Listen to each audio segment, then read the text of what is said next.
और है तो समझदार होना चाहिए, और अगर है और समझदार नहीं है तब तो मैं और पूजा क्यों करूं? उससे बड़े कि समझदार व्यक्ति के साथ समय गुजारूं मैं।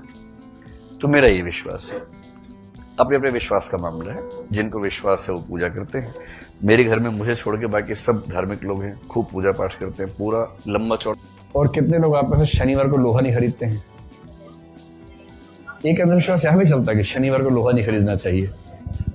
आप लोग खरीद लेते हैं, आप नहीं खरीदते शनिवार को लोहा, आप भी नहीं खरीदती हैं। हाँ, मंगलवार और बृहस्पतिवार को बाल नहीं कटवाते, ऐसे कितने लोग हैं? मंगल, बृहस्पति या शनि। अच्छा, और मेरा उसूल है मंगल को ही कटवाता हूं, उस दिन भीड़ नहीं होती। मेरा तो उसूल ये है कि बड़ी सुविधा रहती है उस दिन। गुड है। तो दिल्ली में ये कि खोलते हैं, जैसे 5 लोग वहां काम करते हैं, उस दिन एक आध आदमी होता है। भारत में सबसे बड़ा हुआ है कि अंग्रेजी कैसे सीखें। बहुत सारे लोग रैपिडेक्स इंग्लिश स्पीकिंग कोर्स वाली किताब पढ़ के अंग्रेजी सीखना चाह रहे हैं। नामुमकिन है उससे सीखना, नामुमकिन एकदम। क्योंकि भाषा सीखने का अकेला तरीका है वातावरण, दूसरा कोई तरीका नहीं। आपके आसपास लोग उस भाषा में बोलते हो, बातचीत करते हो, आप सुनते हो, आप भी बोलने का प्रयास करें, कोई आप पे हंसे नहीं, जब आप गलती करें आपको समझा दें। किसी मतलब अध्यापक की जरूरत भाषा के लिए नहीं होती है।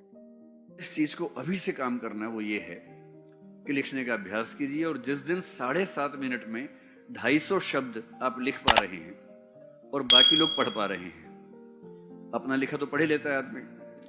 अगर आप 7.5 मिनट में 250 शब्द लिख लेते हैं और बाकी लोग पढ़ भी लेते हैं उसको, और आप करीने से भी लिख पा रहे हैं, पॉइंट्स ठीक से डेवलप कर पा रहे हैं उसमें, तो आप मान लीजिए कि आपको सफल होने से शायद कोई रोक नहीं पाएगा। इस परीक्षा का मर्म इतना ही है, पढ़िए, समझिए और बहुत तेज गति से, बहुत सटीक तरीके से लिखने का अभ्यास कीजिए, जो उन्होंने किया। अभी आपसे बात करेंगे ही। आईएएस बनना बहुत आसान काम है, मैं आपको बता रहा हूं, मुश्किल नहीं है एकदम।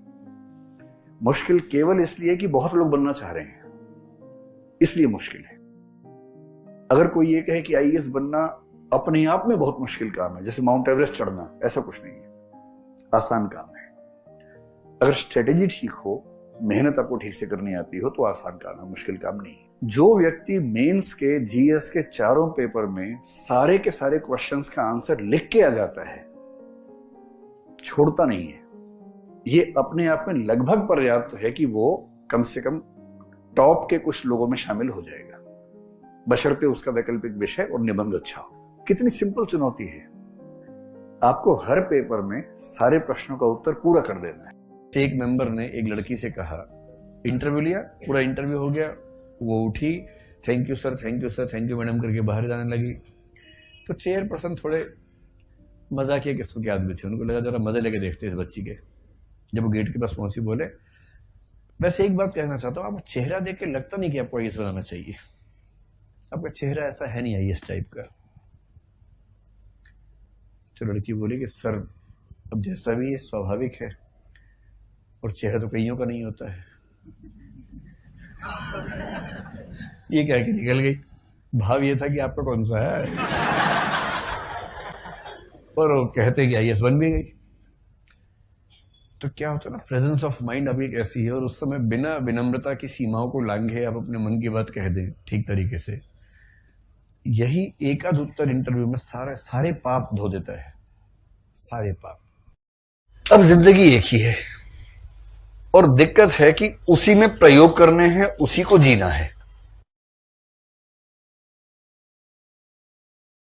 अस्तित्ववाद कहता है कि अपने जीवन के फैसले खुद करो। आप जो भी फैसला करेंगे उसके हिसाब से आपकी जिंदगी प्रभावित होकर रहेगी, और अच्छा खासा असर पड़ जाएगा। और जब आप प्रयोग करेंगे यानी कि निर्णय करेंगे, तो हर निर्णय में गलत होने का खतरा तो है ही। निर्णय गलत सिर्फ इसलिए नहीं होता कि हमारा निर्णय करने का जो स्टेमिना है या क्षमता है वो कम है, कई बार सूचनाएं कम होती हैं, कई बार परिस्थितियां ऐसी होती हैं कि वो फैसला करना पड़ जाता है।